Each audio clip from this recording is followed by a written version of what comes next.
Olá,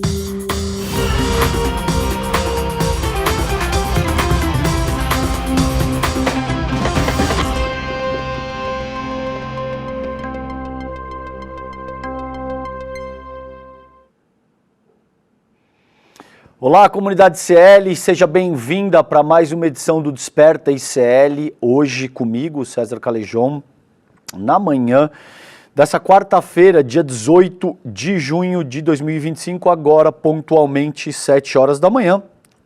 Eu estou aqui com a difícil missão de substituir meu queridíssimo amigo Fábio Panunzio, porque hoje é aniversário do Panunzio. Aê! Parabéns, Fábio, muita paz. Muito amor, muita saúde, a gente te ama, a comunidade do ICL te ama, que você seja muito feliz, aproveite seu dia. Ele me disse que ele ia praticar um esporte, acho que pedalar. Fábio gosta de andar de bicicleta, então bom treino para você, aproveite muito o teu aniversário. Já vou dar bom dia aqui pro queridíssimo Alex Amorim também. E aí, Alex, tudo bem, querido? Bom dia, Calejón. Bom dia a todos. Feliz aniversário, Panunzio. Vamos nessa, Calejón. Boa volta aí no Desperta. Boa, querido. Obrigado. Então, vou começar aqui, gente, com a questão da meteorologia, que é o que o Panunzio geralmente faz com vocês também. Acho muito pertinente. Vou trabalhar alguns outros temas também que impactam a sua vida de uma maneira mais imediata, tá bom? Vamos lá, gente. Então, olha só.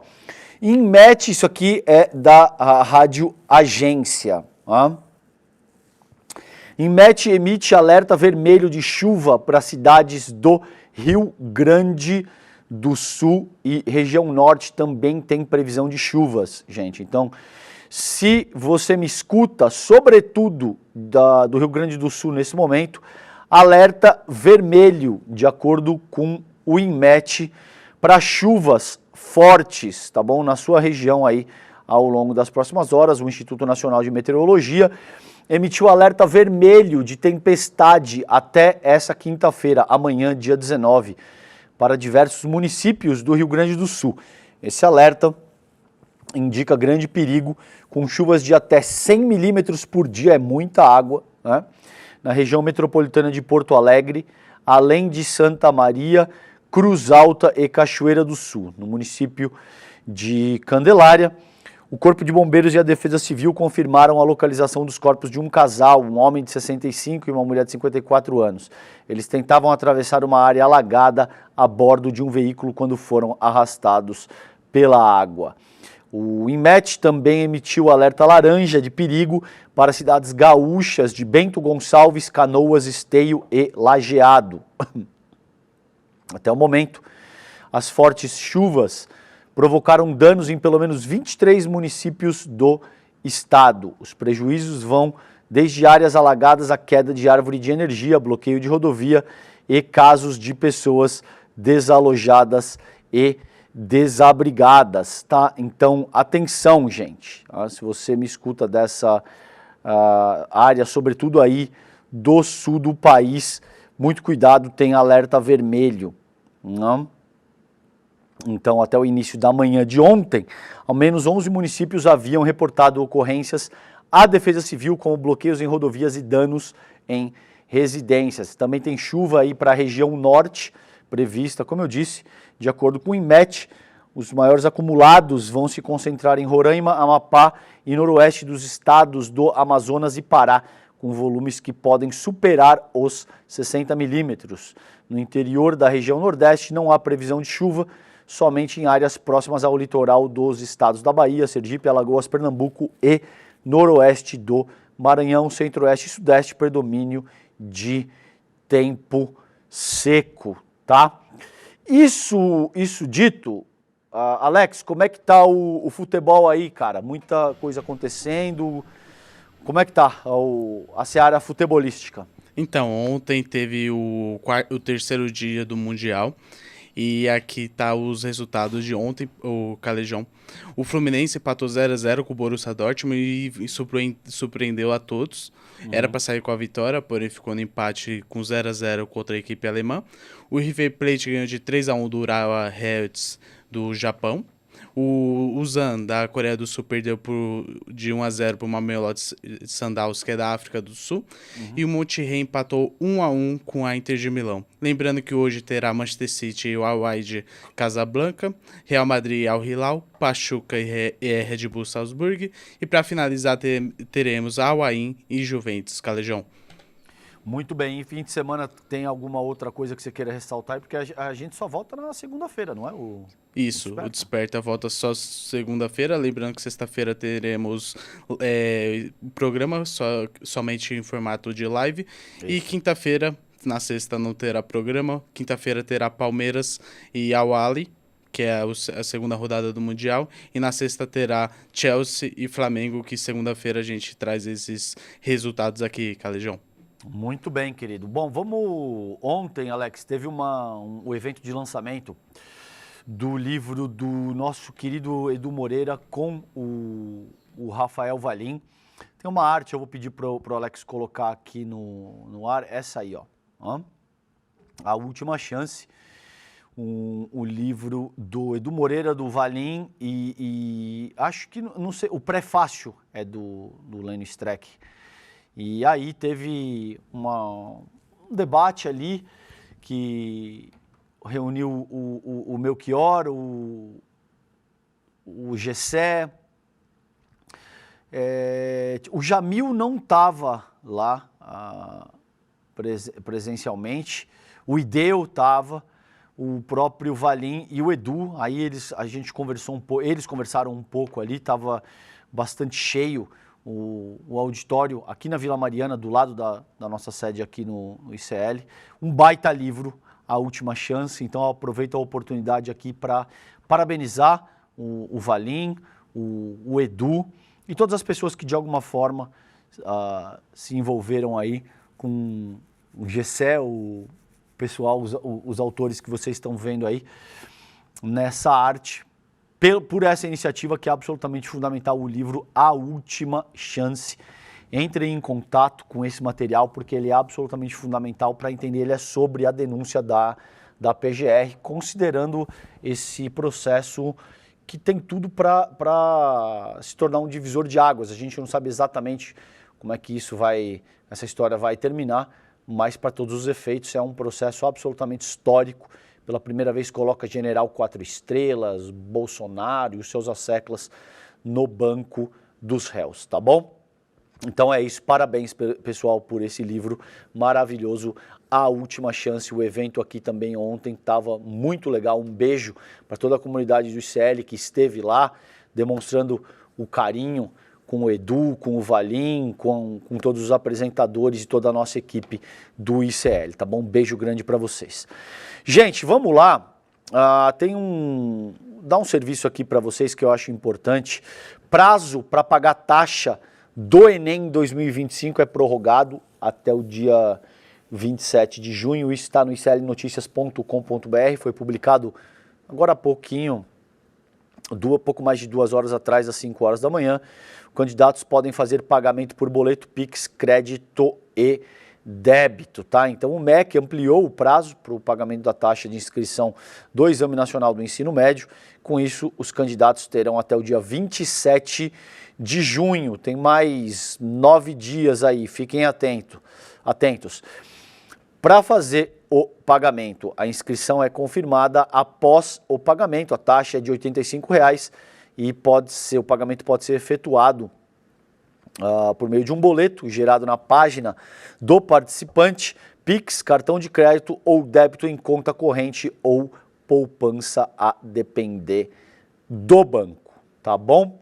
Então tá aí o serviço, isso é importantíssimo, fiquem atentos. Estudem também, porque é absolutamente fundamental, e tranquilidade na hora de fazer a prova, tá bom? Gente, uma notícia do Estadão aqui, que também eu gosto de trazer essas coisas para o Desperta, porque vocês começam o dia bem informados e vocês também têm uma real noção do que afeta a vida prática, cotidiana, de como é que as notícias do dia afetam o seu bolso. e a sua vida e a vida da sua família de uma forma mais ampla. Então aqui, isso aqui foi publicado ontem e atualizado pela última vez, 20 horas e 46 minutos, das colegas Mariana Carneiro, Pepita Ortega, Naomi Matsui e Victor Ohana, tá? Congresso derruba veto de Lula e reestabelece parte dos jabutis que encarecem conta de luz. Vocês sabem, jabutis é esse termo utilizado para se referir a determinadas coisas que seriam assim atípicas ou anormais num conjunto legislativo, numa regra, numa medida, tá bom? Vou tomar água, gente, porque é muito seco o tempo aqui. Seca a garganta da gente, às vezes, quando a gente fala demais aqui no Desperta, tá? Então vamos lá. A Frente Nacional dos Consumidores de Energia calcula que medidas custarão 197 bilhões de reais nos próximos 25 anos. O custo será bancado por encargo cobrado de todos os consumidores. O Congresso Nacional derrubou nessa terça-feira, ontem, dia 17, trechos do veto do presidente Lula no projeto de lei que cria regras para a produção de energia eólica em alto mar, o chamado pelo jargão de eólicas offshore. Durante a tramitação, parlamentares inseriram na proposta original uma série de jabutis para atender a diferentes geradores de energia, o que poderia custar até 17 bilhões por ano, 17 bilhões de reais por ano, segundo a consultoria PSR.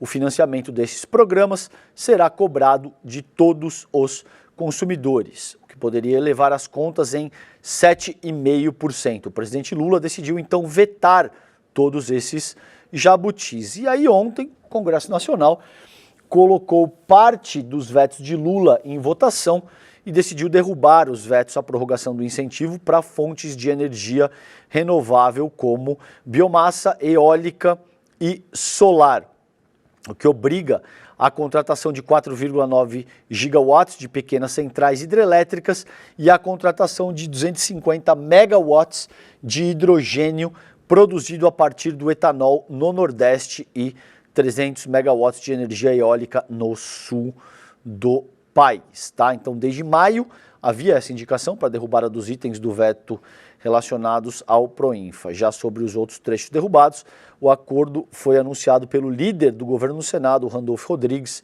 logo no início da sessão do Congresso. A Frente Nacional dos Consumidores de Energia estima que os jabutis que foram reestabelecidos ontem custarão 197 bilhões de reais aos consumidores nos próximos 25 anos, valor que será cobrado dos consumidores, encarecendo contas de luz em cerca de 3,5%. Tá? Aí tem uma nota divulgada pela frente que diz o seguinte, abre aspas para a nota: o Poder Legislativo, mais uma vez, demonstra desrespeito pelos princípios constitucionais e democráticos ao persistir na defesa de propostas que prejudicam a população e ao conduzir o processo legislativo ignorando os regimentos internos, impedindo que a sociedade civil tenha uma ampla e plena participação e aprovando sumariamente medidas de grave repercussão sem base técnica nem justificativa econômica, afirma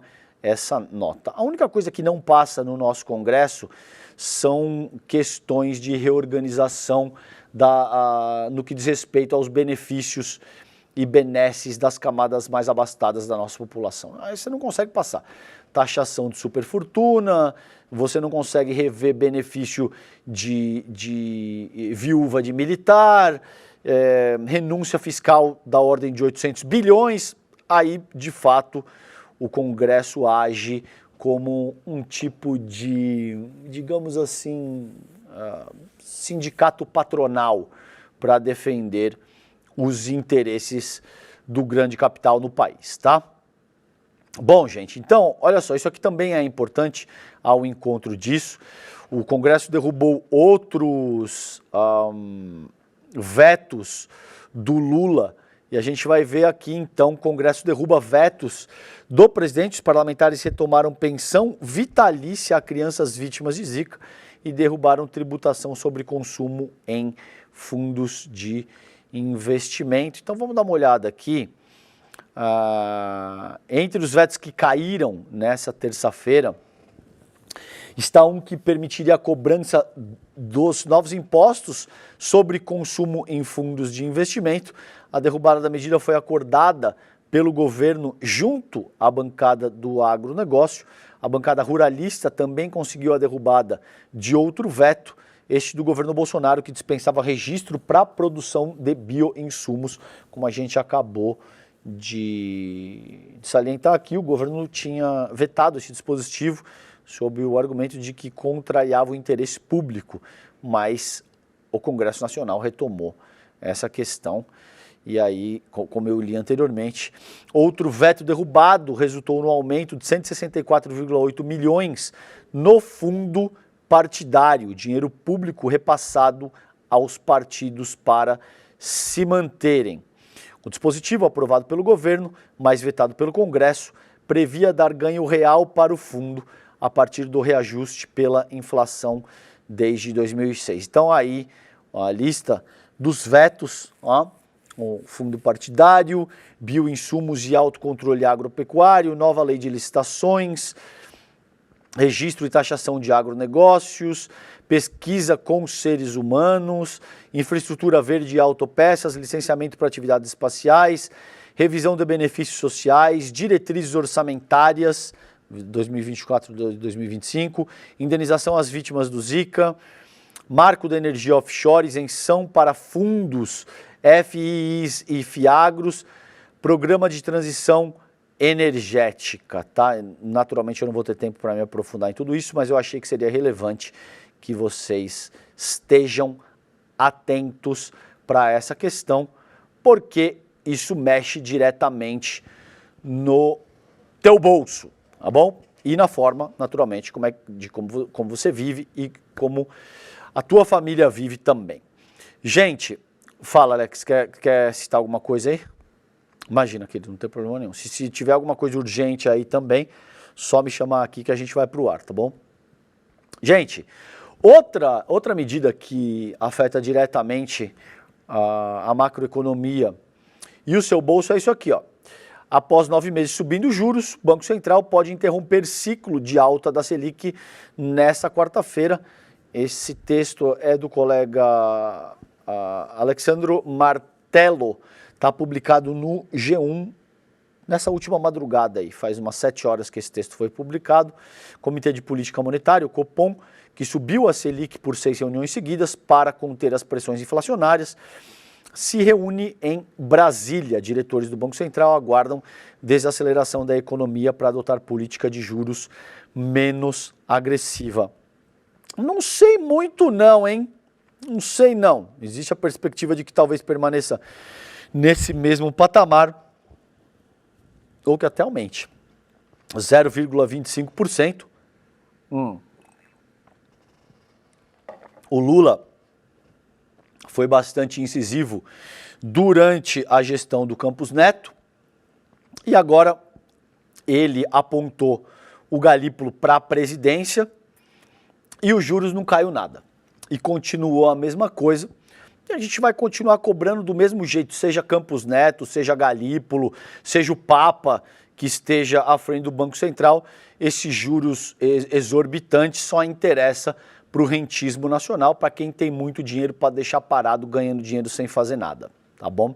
O que não é o caso de 95% da população brasileira. Então vamos ver o que vai acontecer aí. O comitê, o Copom do Banco Central se reúne hoje e pode optar por interromper o processo de alta da taxa básica de juros da economia, a Selic, atualmente em 14,75% ao ano, o maior patamar em quase 20 anos. A decisão será tomada hoje e anunciada depois das 18 horas, tá bom? Aí tem as análises aqui, que a gente sabe, não vou nem dar voz para nenhuma dessa gente, porque a gente sabe que, sobretudo, a mídia corporativa atua como mensageiro do mercado financeiro. Então, eles erraram, mas erra toda vez, cara. aí já não é mais erro, né? Se tem um método sistematizado, pode-se dizer que é um erro. Se trata de uma metodologia na qual essas pessoas tentam manipular o mercado. O Edu Moreira já fez falas importantíssimas aqui no ICL, explicando de fato como o boletim Focus é manipulado, como as pessoas, os atores acabam dando ali as suas perspectivas de uma forma anônima e, portanto, eventualmente você pode jogar o que estava em 3,5%, 4% para 8%, no sentido de puxar a média geral para cima, e isso, honestamente, o único veículo que tem tamanho e independência para abordar a integralidade dessa questão é o ICL.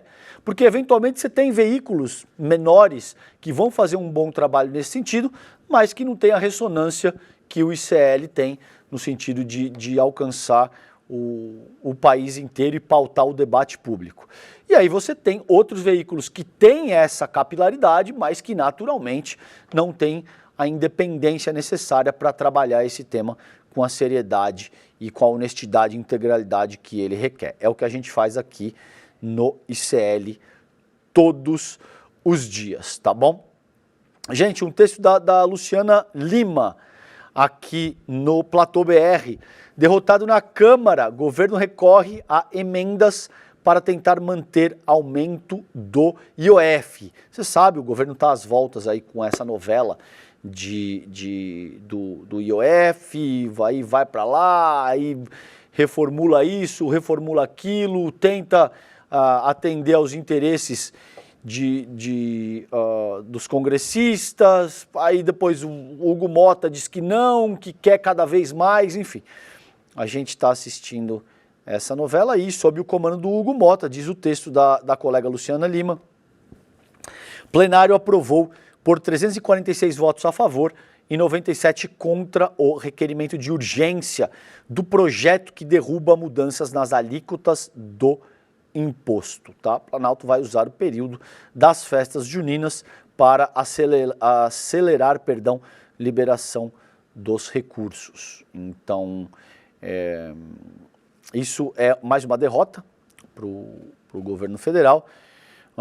Essa sessão barrou o aumento do imposto sobre operações financeiras, teve um clima forte de rivalidade, com deputados de oposição vibrando a cada declaração de voto ou orientação contrária ao governo. É óbvio que o que está aí, gente, tá trocando em miúdo para vocês, é que a oposição quer forçar o governo a ter que cortar na área social, com Bolsa Família, com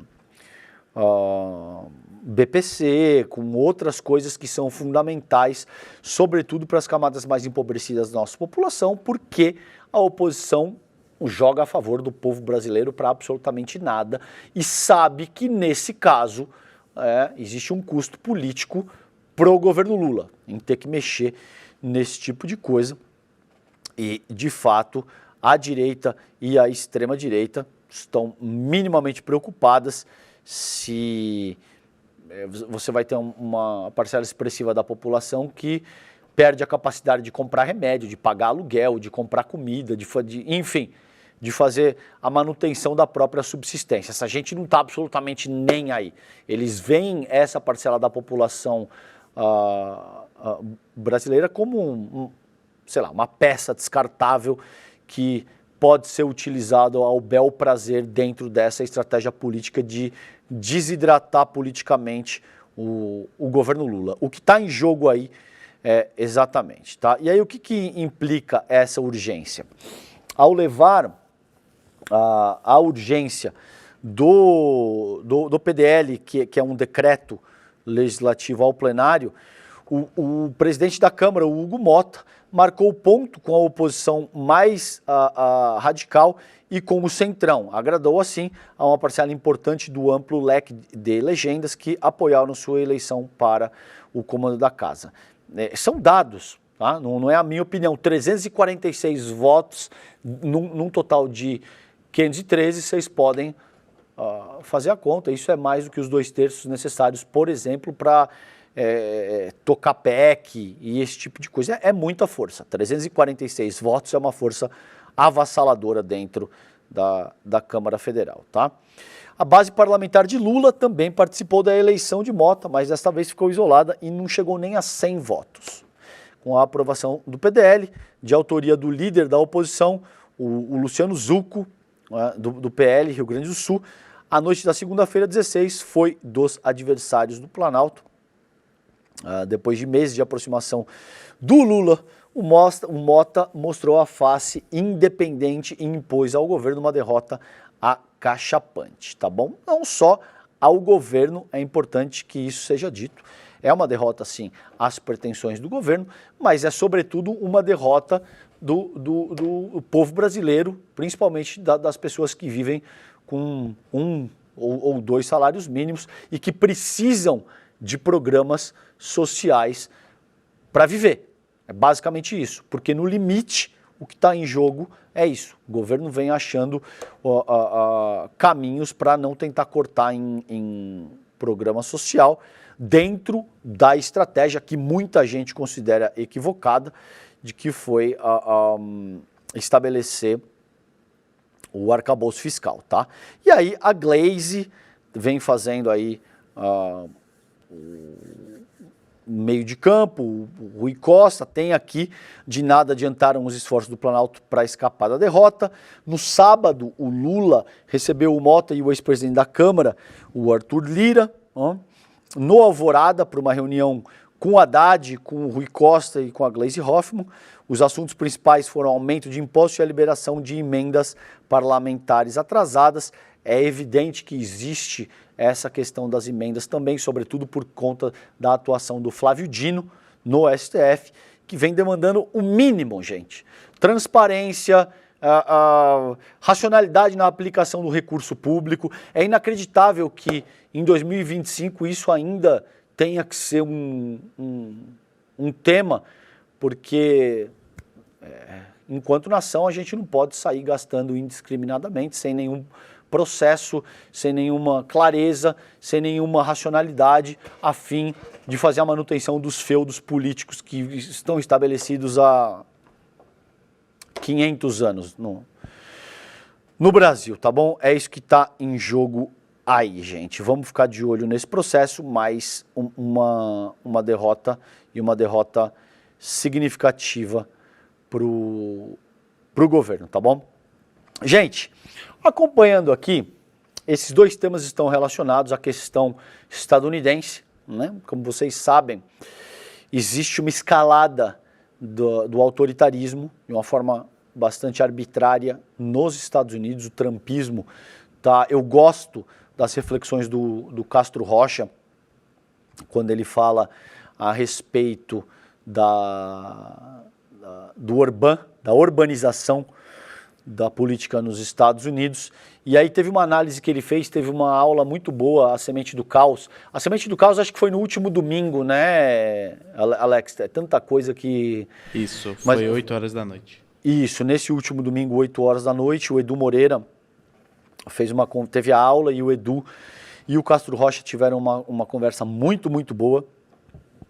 E o Castro Rocha demonstra como o Trump foi de emular as estratégias do Viktor Orbán, né, para de alguma forma emular o que faz o Nayib Bukele em El Salvador, que é assim um processo ainda mais agressivo, que utiliza o populismo penal de uma maneira muito violenta, atropelando o devido processo legal. O Trump tem deportado, sobretudo venezuelanos, a revelia da lei, muitas vezes contrariando o que juízes determinaram.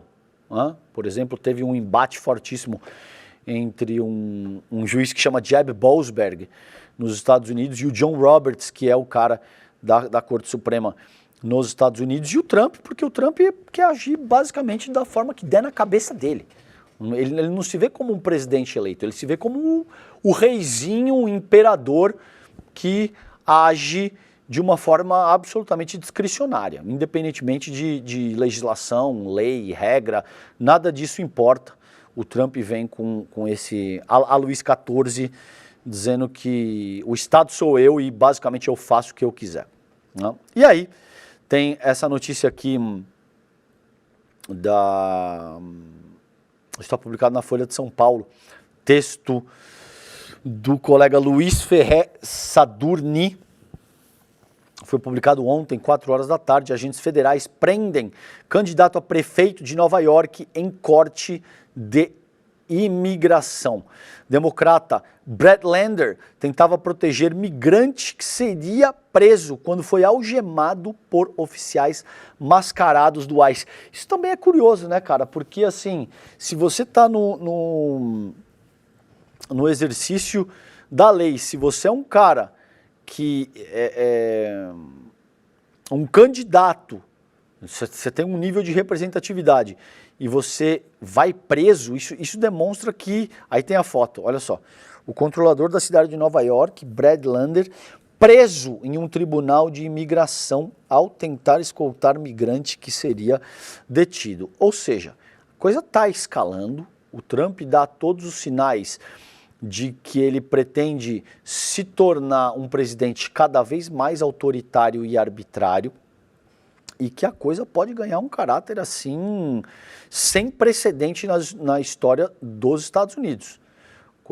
É óbvio, muitas das medidas que o Trump adotou tivessem sido adotadas por qualquer outra liderança, toda a mídia ocidental já estaria falando de um processo ditatorial. Já estaria chamando o Donald Trump de ditador, etc. Isso não acontece porque mais de um século de propaganda hollywoodiana, porque existe todo um contexto no qual os estadunidenses são os líderes do mundo livre, eles defendem a democracia, ainda que seja enfiando democracia, entre aspas, goela abaixo do restante do mundo, para meter a mão no petróleo, para controlar regiões estratégicas geopoliticamente. A gente está vendo o que está acontecendo em Gaza, no Irã, etc. e tal, tá bom? Mas os Estados Unidos não podem ser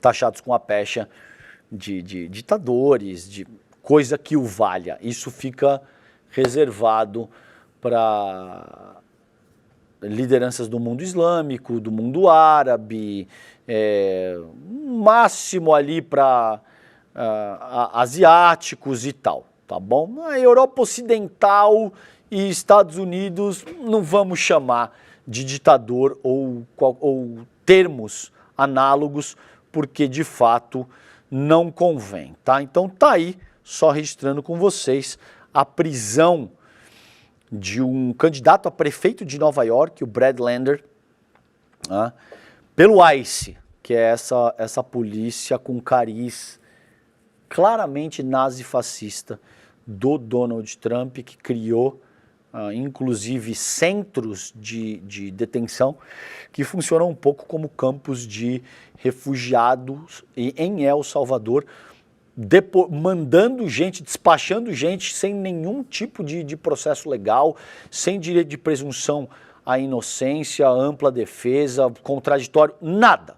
Basicamente, o cara te mete num avião lá, te joga numa prisão das mais violentas e agressivas e tua família não consegue saber se você está vivo, se você está morto, o que aconteceu, etc. Tá bom?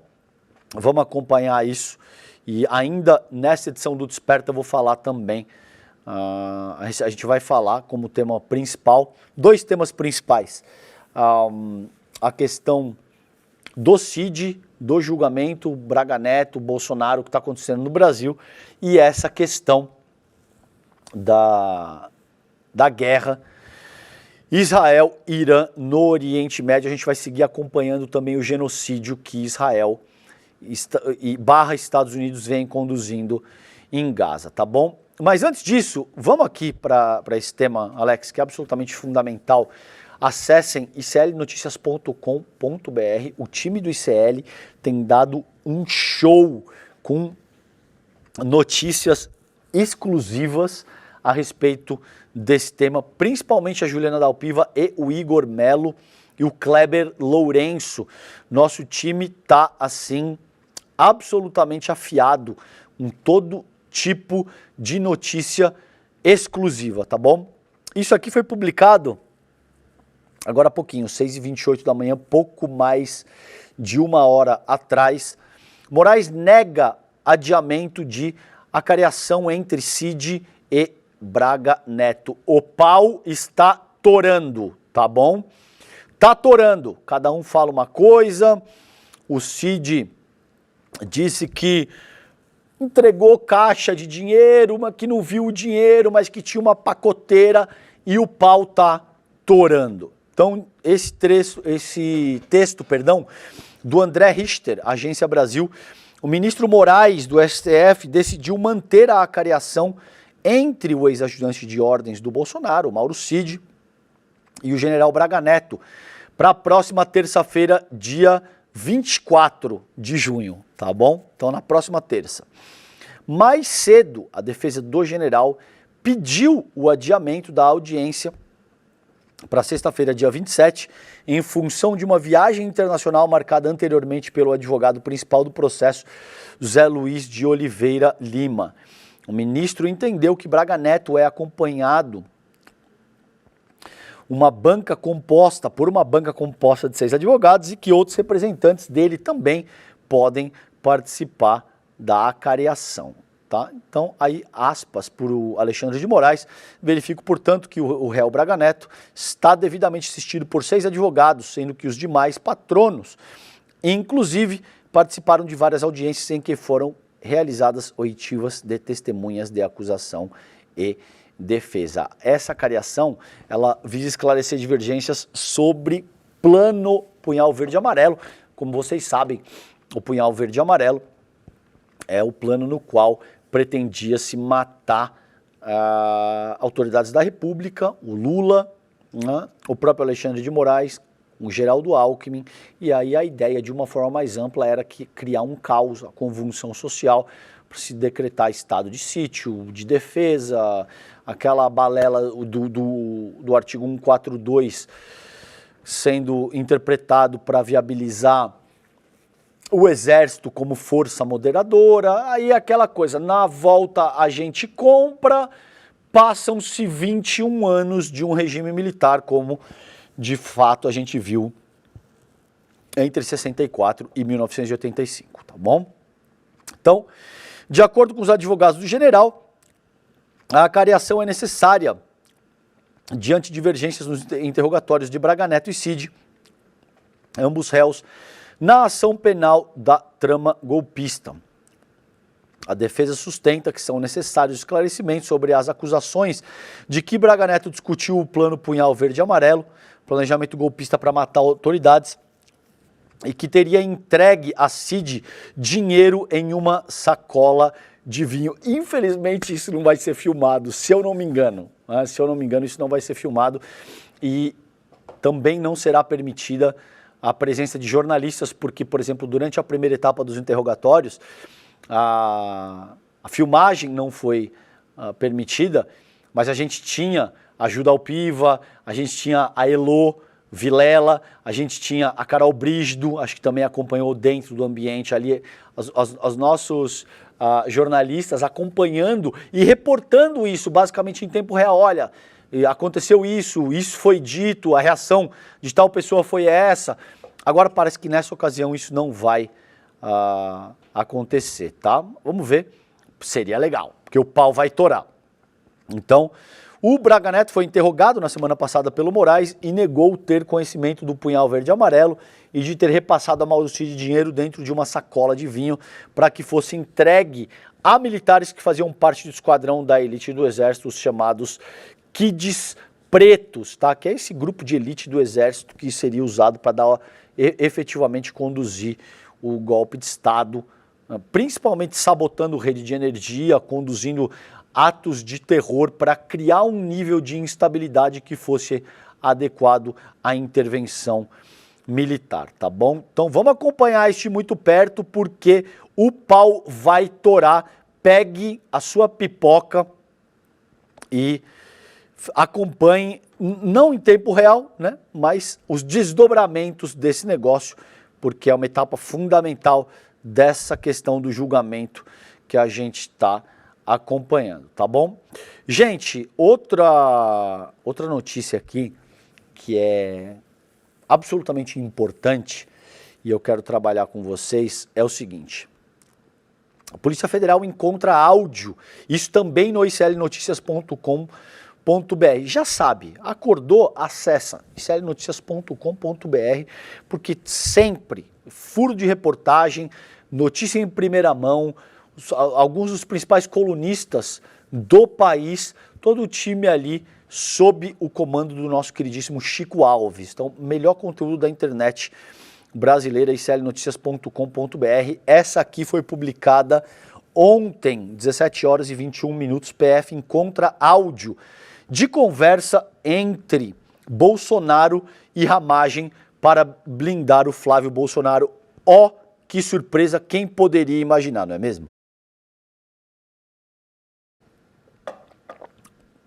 Um cara que disse publicamente, olhando para uma câmera em juízo, que eu não vou esperar eu não vou dizer o palavrão que ele usou, vocês sabem do que se trata, eu não vou esperar a minha família para então trocar quem quer que seja, se não puder trocar ali vai trocar no outro, se não puder trocar no outro vai trocar o ministro e acabou.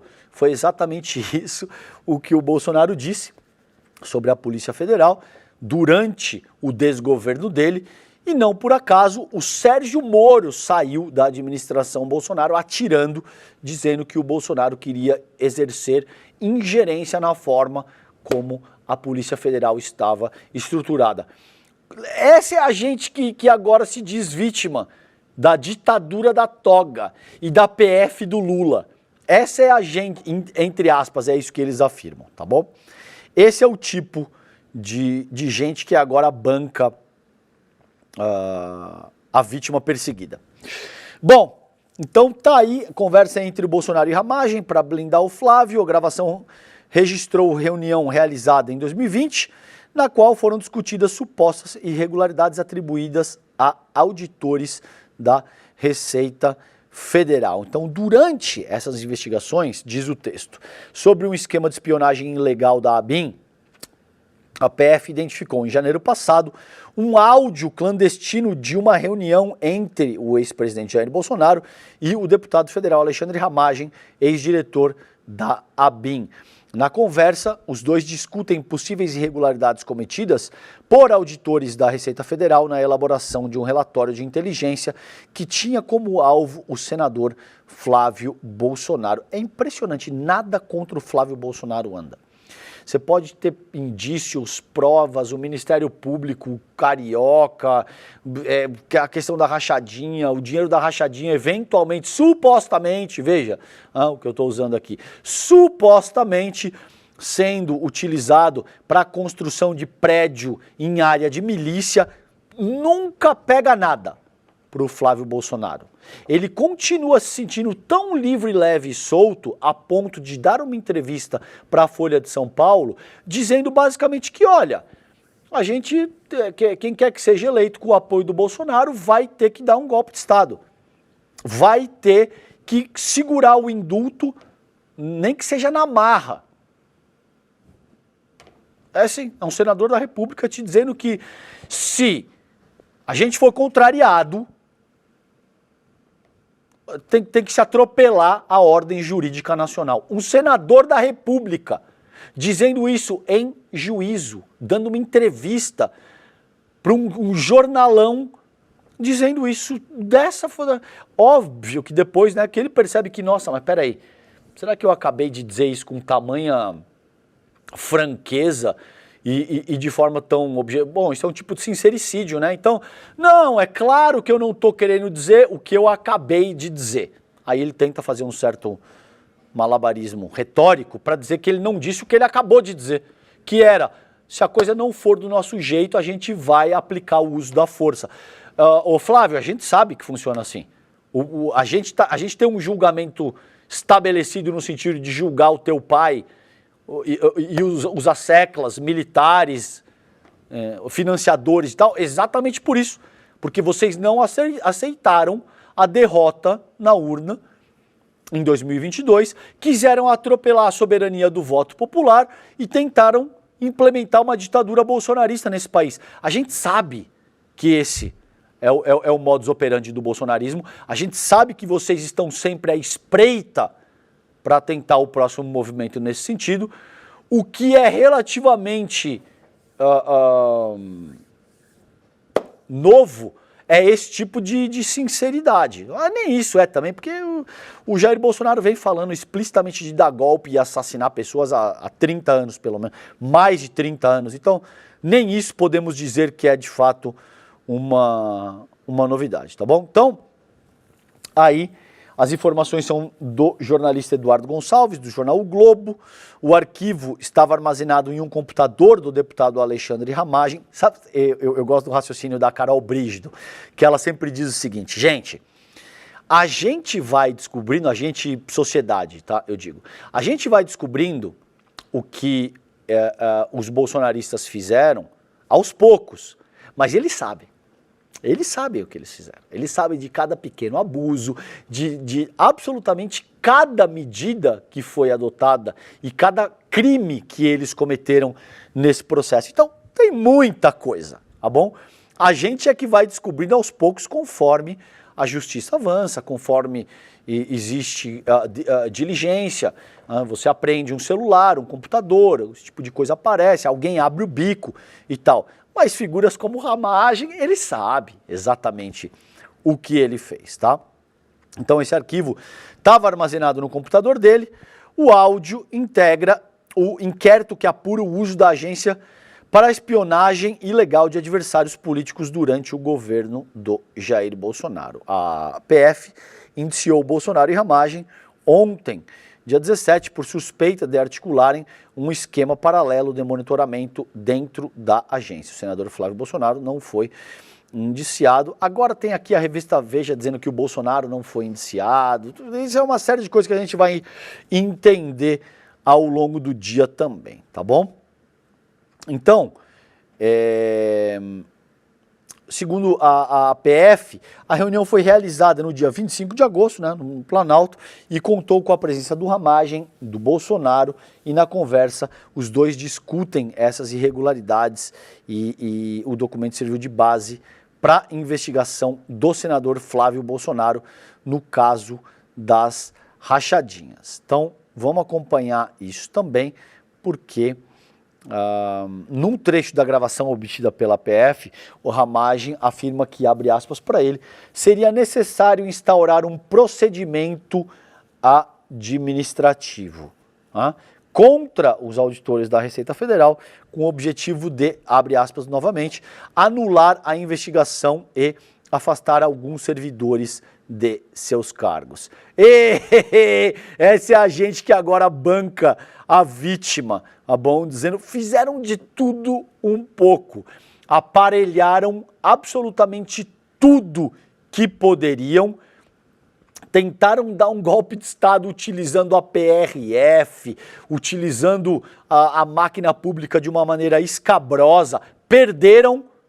Agora, durante o processo de ter que responder pelos crimes cometidos, eles bancam a vítima. E bancam a vítima coitadinhas ainda, sabe?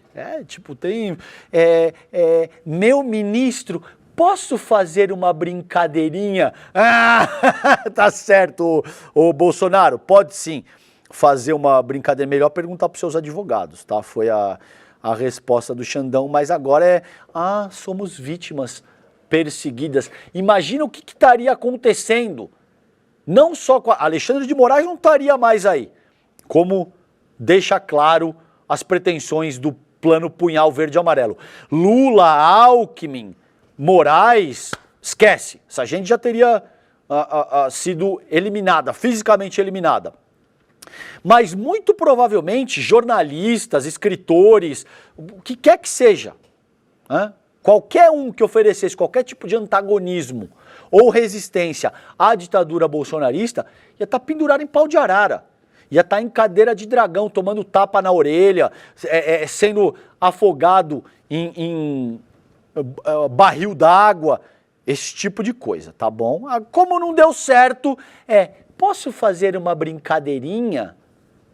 Essa é a origem do bolsonarismo que se aplica para o Jair Bolsonaro, para o Flávio, para o Ramagem. Eles são muito corajosos e dispostos enquanto eles estão por cima. A hora que a coisa complica na adversidade é que a gente vê de fato o caráter e o quão frouxo essa gente é, tá? Gente, então aqui, ó, olha só, mais uma, eu vou acelerar um pouco porque eu quero fazer outros registros e meu tempo está acabando com vocês.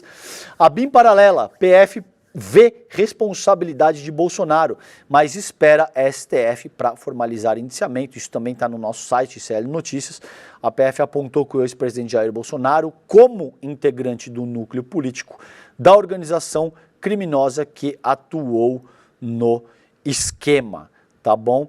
Então ele já é réu por organização criminosa e agora a PF aponta o ex-presidente como integrante do núcleo político da organização criminosa que atuou no esquema da chamada ABIN paralela. No entanto, os investigadores do caso aguardam uma sinalização do STF para formalizar a inclusão do ex-presidente Jair Bolsonaro no rol de indiciados do inquérito. Então tá aí esclarecida a questão que eu citei anteriormente. O material foi enviado ontem, terça-feira, ao tribunal. No relatório de indiciamento, a PF descreve as condutas criminosas cometidas por Bolsonaro no esquema da ABIN, que foi absolutamente instrumentalizada pelo próprio bolsonarismo. A gente convencionou chamar de ABIN paralela, tá?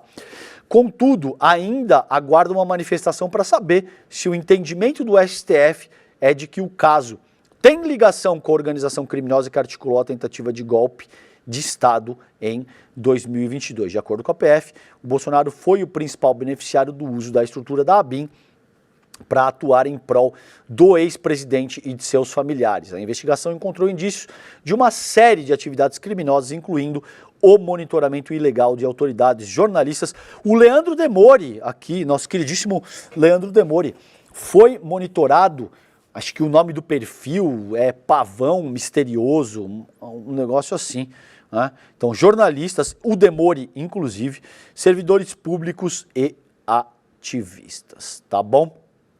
Gente, mudando a pauta aqui, nesses 8 minutos finais, a gente tem ainda no site do iclnoticias.com.br, Trump diz que Estados Unidos não pretendem matar o líder supremo do Irã por enquanto, porque o Netanyahu vem dizendo isso abertamente, que estamos avaliando o assassinato sumário do Ali Khamenei, que é a liderança religiosa mais importante do Irã. E o Netanyahu ainda é estúpido a ponto de ponderar que isso talvez não, ele disse, isso encerraria o confronto, o conflito. Então você pode imaginar que existe uma questão histórica, cultural, de todas as ordens, e que o Irã é uma república islâmica. O Netanyahu acredita que matar a principal liderança religiosa do país encerraria o conflito. Acho que não precisa comentar isso, né? O nível de estupidez é de uma estupidez atroz. Primeiro, acreditar que você vai assassinar alguém e que isso vai ser capaz de desescalar um conflito. É precisamente o contrário. E se o objetivo de Israel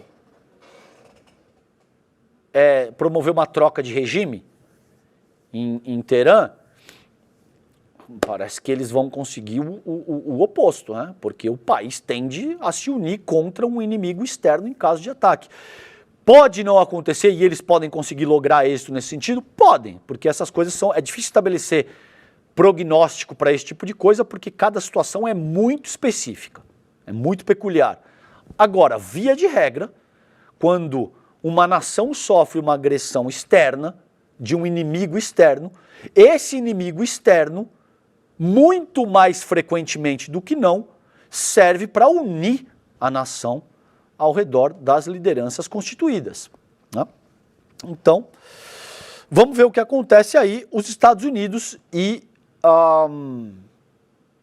Israel falando abertamente em assassinar uma liderança religiosa, o que, como vocês sabem, é um crime de guerra,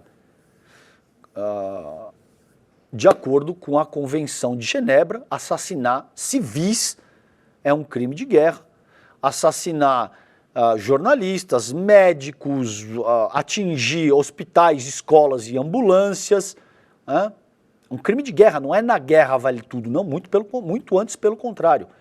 Por incrível que pareça, existem convenções que regulam conflitos armados e caracterizam o que é um crime de guerra.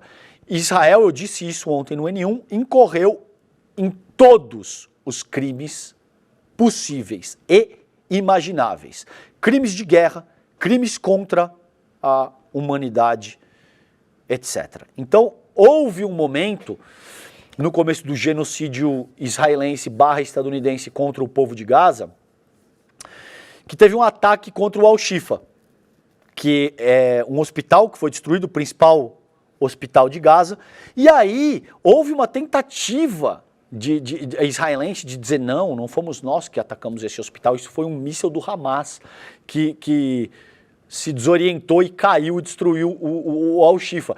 E teve muita gente no Brasil tentando passar esse pano, tentando dizer que não, de fato foram os terroristas do Hamas. Israel não tem nada a ver com isso, a única democracia do Oriente Médio não tem absolutamente nada a ver com isso. Aí, o que aconteceu em seguida foi que Israel bombardeou absolutamente tudo em Gaza. Absolutamente tudo. Vídeos de ambulâncias e médicos sendo sumariamente executados, hospitais, escolas, universidades, mulheres, crianças, animais de estimação, tudo que se mexe em Gaza foi dizimado pelo regime genocida sionista, sob o comando da extrema-direita israelense, personificado sobretudo pela figura do Netanyahu, tá? E aí essas pessoas assim simplesmente, não era vocês que estavam dizendo que Israel não bombardeia hospital, não mata criança, mulher de forma sistemática, indiscriminada e deliberada? E agora, novamente, a coisa vem para o Irã. E, de fato, você tem o presidente estadunidense e o primeiro-ministro israelense discutindo o assassinato de uma liderança religiosa, contrariando o direito internacional humanitário, contrariando qualquer medida do direito internacional de uma forma mais ampla, contrariando convenções que versam a respeito de crimes cometidos, possíveis crimes cometidos durante conflitos armados e guerras, enfim, um Estado absolutamente pária que atua na ilegalidade da sociedade internacional e que deve responder pelos crimes cometidos, tá bom? Bom, gente, 2 minutinhos finais aqui, a bomba poderosa que Israel estaria pressionando os Estados Unidos a usar contra o Irã. O Israel conseguiu avanços importantes em sua missão de atingir o programa nuclear do Irã, mas analistas dizem que o sucesso militar de Tel Aviv depende do apoio dos Estados Unidos, que, resumindo, é uma bomba que seria capaz de penetrar algumas camadas no subsolo para atingir as centrífugas que o Irã utiliza para enriquecer urânio. Não vou me aprofundar aqui porque eu não tenho tempo, a gente vai trabalhar isso no N1 daqui a pouquinho. Por fim, só atualização, é o seguinte, Al Jazeera, ataques entre Israel e Irã continuam, Trump exige rendição incondicional, explosões abalam Teherã enquanto Israel reivindica ataques a locais de produção de centrífugas e armas no Irã. Com o conflito agora no 6º dia, os ataques ocorreram depois que o Irã lançou mais mísseis contra Israel, já retaliando o primeiro ataque de Israel, incluindo o projeto hipersônico Fatah. E aí tá de fato difícil, o domo de ferro não tem conseguido interceptar todos os mísseis, principalmente míssil hipersônico. O número de mortos nos ataques israelenses ao Irã subiu para mais de 240, incluindo 70 mulheres e crianças. Novamente se repete o que aconteceu, o que está acontecendo ainda na faixa de Gaza, e mais de 24 pessoas foram mortas em ataques iranianos contra Israel. Em Gaza, as forças israelenses mataram pelo menos 89 palestinos, incluindo 70 pessoas que buscavam ajuda alimentar na cidade de Khan Yunis, tá bom? Gente, é isso. Eu preciso chamar o marketing aqui rapidinho, Alex. Web Comunistas, a segunda temporada vem aí, estreia hoje, dia 18 de junho, 10 horas da manhã, com a Laura Sabino e Ian Neves. Tem muita coisa boa que vem com a segunda temporada dos Web Comunistas. Não percam. Com isso, eu termino a edição de hoje do Desperta. Beijo grande para vocês. Vocês ficam com o ICL Notícias, primeira edição, o N1. Eu daqui a pouquinho tô lá também. Fiquem bem. Bom dia para vocês. Um beijo. Tchau, tchau, gente. Don't waste my time. Na loja Sou ICL você encontra camisetas, canecas, mochilas e bonés que carregam ideias.